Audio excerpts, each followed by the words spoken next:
Дагы бир жолу ассаламу алейкум багбандар, Борбор Азия багбандар биримдиги.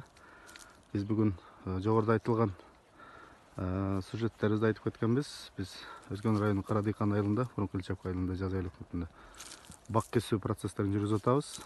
Бүгүн 1 март 2019 жыл. Атай инебиз бүгүн мастер класс катарында бир бакты кесип көрсөтүп берет. Атай баштай бересиңер. Мынакей. Мынау азыр бутакты кыркабыз. Себеби бул мынага иш айтып берет. Ийин соңгучу мына өйкөп калат да. Кереги жок, мына кайчылаш калат. Биз ошондуктан эне калтырбастан түгүнөн алабыз мынагы.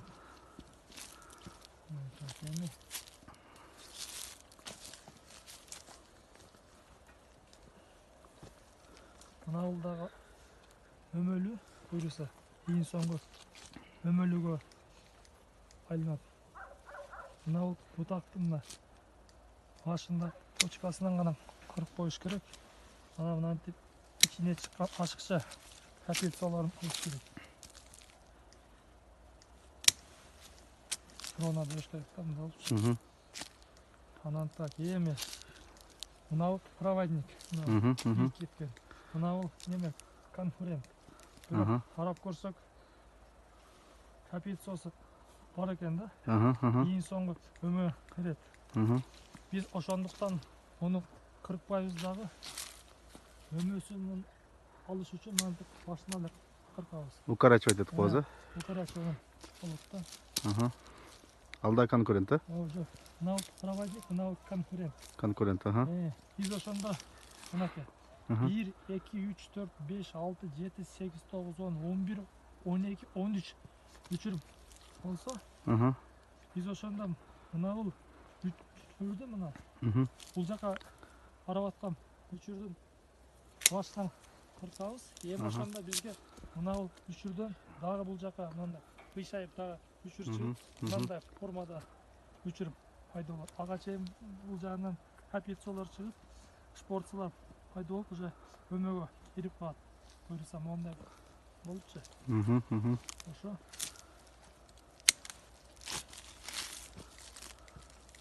Мынакей уже. Мисалы азыр биз мынаны деле кыркып алып койсок болот, бирок могу өмөлүү экен да. Ошондуктан муну калтырдык. Кийинки жылдан кыркып койсок болот, Кийинки жылдан кыркканда мондай кенеп калтырбастан, мынакей. Мына мисалы үчүн азыр кээ бирлери бар, мисалы үчүн алмасын бутап атканда мына бул жерден кыркып берет. Мына бул жерден кыркат. Мына бул жерге мына низи туш келиш керек. Мынакей, мына өзүңүздөр көрдүңүздür.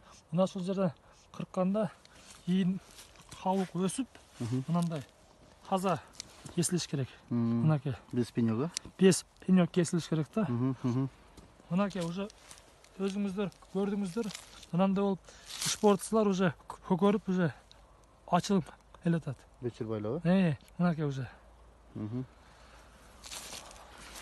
Ушундай. Ошондо үстү жагын укорачивание кылабызбы? Албетте, сөз турду. Так, эми ошондо мынасын кырып коебуз. Болду, бул жак нормально. Болду. Бул Атай специалистибизден мастер-класс болду. Борбор Азия багбандар биримдиги. Ассаламу алейкум, Борбор Азия багбандар биримдиги. Барыңыздар, карабаңыздар. Бүгүн 1 март 2019 жыл.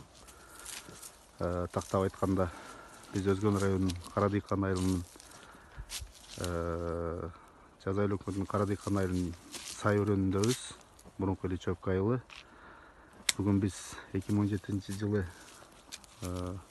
Европа мамлекеттеринен алып келинген көчөттөрдү интенсивдүү технологияда бак тиккенбиз. Мурунку съемкаларыбызды айтып эле келе жатабыз. Биз уже түшүмгө кирип түшүмүн алганбыз. Быйыл 2019 жыл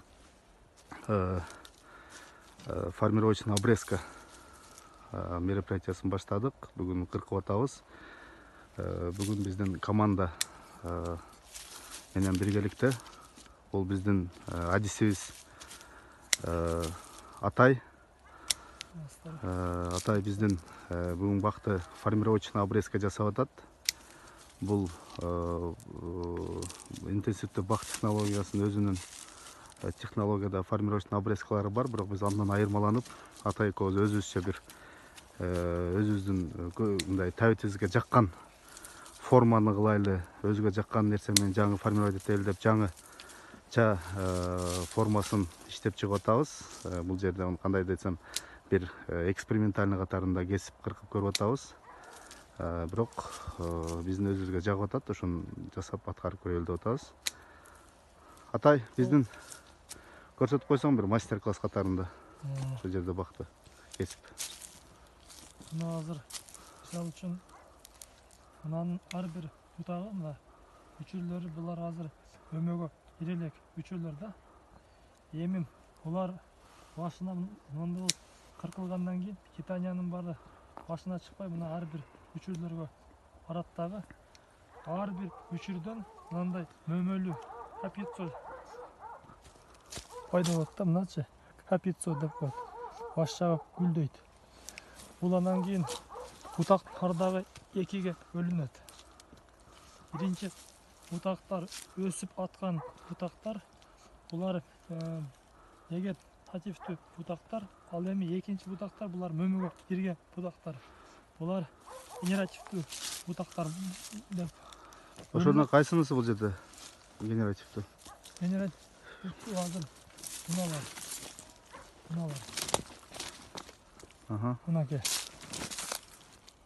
Мынаке. Мыналардын бардыгы уже мөмөгө кирип калган да. Мөмөгө кирип калган, Эми биз азыр мынаны баштарын кырктык. Питание үстүгө чыкпайт да, мына боковойдагы вегетативдүү үчүрлөргө барат дагы. Булар дагы кийин соң өсүп ушундай шпорца деп коет. Ошол шпорца пайда болот. Мындайчы. Ушул шпорца кийин соңку барып туруп генеративный почкага айланат. Мынаны шпорца дейт, мына. Шпорца деп коет да.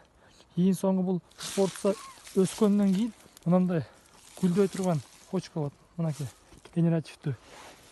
Эми ошондо туура крона бергендиктен туура кырккандын айынан буюрса биз мөмөлөрдү мына ушул эле бутактардан алабыз да.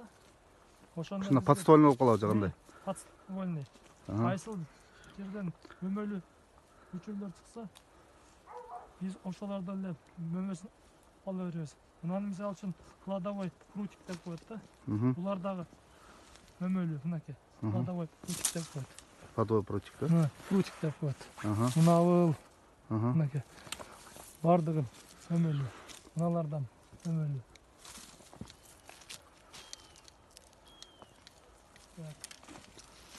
Мыналардан мисалы үчүн мына кронасын кыркып атканда аябай туура бериш керек да. Мынабыл жерде корневая шейка деп коет. Мынабыл жерде корневая шейка. Мынаны штамп деп коет. Мынаны рукав деп коет. Мынаны вегетативный ветки деп коет. Өсүп атат. Биз биринчи кезекте көчөттүн кыркаардан мурун мына штампка мына корневая шейка көңүл бурушубуз керек. Көрүш керек. Мына жака чейин мындай ашыкча бутактар барбы жокпу? Андан кийин биз мына жактан баштап жалпы кронанын башына чейин көрөбүз. Ана мындай алып туруп сөөгүн формасын эме чыгарышыбыз керек да. Форма бул эң негизгиси формасын туура неме кыркып пайда алыш керек да. Кийин соңгучта алманын да мындай формасы жакшына болуп туруп, өмөлөгөндө да аябай жакшы түшүмгө кие турган кыркыш керек. Мына азыр эң сонун кронадан кыркылды. Мынаны обратно пирамидальный форма деп коет да.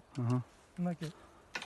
Үч бурчтуу обратно пирамидальный дейт. Мыналардын бардыгы кийин соңку өмөгө киргенде монтип эле ийилип калат. Мына жердин баарынан түшүм ала берем. Ошо бир бакты кесип бир мастер класс кылып коелу, азыр бербентип турсаңыз, турсаңыз, Борбор Азия багбандар биримдиги. Бул биздин өзүбүздүн форма.